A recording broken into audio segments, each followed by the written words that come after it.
আপনি কি লাফতে আসছেন?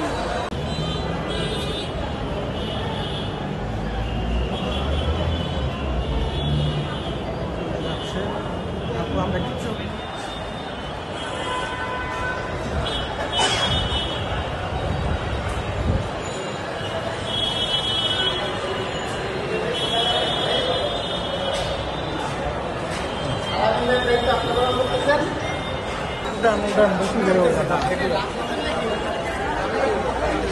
আপনি কি লাফতে আসছেন? হ্যাঁ? লাফ দিয়ে আসছেন নাকি? না লাভ দিয়ে কেন আসবে? তাহলে আপনি কেমনে নামলেন? সিঁড়ি দিয়ে? সামনে দিয়ে একটা ছবি তুলেন ভালো দিয়ে কিলাইতে পারে নাকি সে কলার দুধ কেন? হ্যাঁ কেন?